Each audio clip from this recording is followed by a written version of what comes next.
The year before I turned 18, the world slowed down. Everything suddenly disappeared, and for a moment I felt as if I was the only person left on earth. Loneliness? Sure, I felt lonely. Sure, the world was falling apart.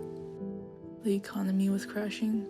People were screaming, people were crying, and people were dying. Dying to feel some sense of hope. Dying to feel some sort of happiness. Dying to live. But even though the world was shattering, for once since I entered high school, I felt like I could finally catch a breath of fresh air.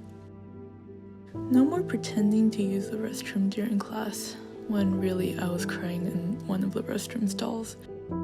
No more worrying about confronting my teacher face to face in person and trying to come up with an explanation for why I didn't turn in that assignment that was due a week ago. It's not like I wasn't depressed or anxious during quarantine. There were days where I definitely felt like I wouldn't make it. There were days where I didn't feel like there was any point in going on anymore. Sometimes the pain in my heart felt so real, I could almost feel the pain pierce through my body. But as much as I felt like time was running out, time still existed. I realized that the world slowed down, I was stuck at home, there wasn't much I could do except continue to live in the middle of time.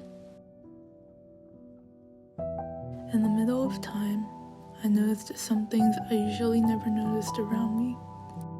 I noticed how yellow the leaves of the trees were during autumn. I noticed how the empty streets gave way to serenity. I noticed how everything seemed to glow like gold under the rays of the sunset.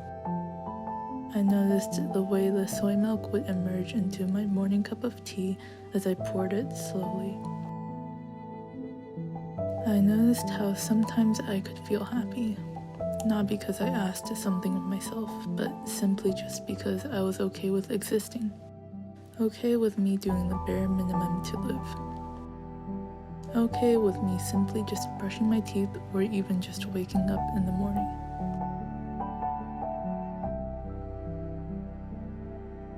The year before I turned 18, I learned to wait.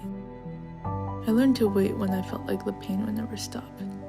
I learned to wait when everything felt like it would never end, as if it would last forever.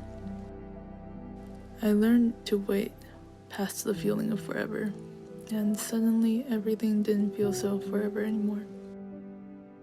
I went to sleep, then when I woke up, the sun rose again. It was another day. As much as I hate waiting, I learned that this was the only way I could keep on going. The year I turned 18, I thought to stop worrying about the person I could become in other people's minds and started thinking about the person I would be happy with for the rest of my life.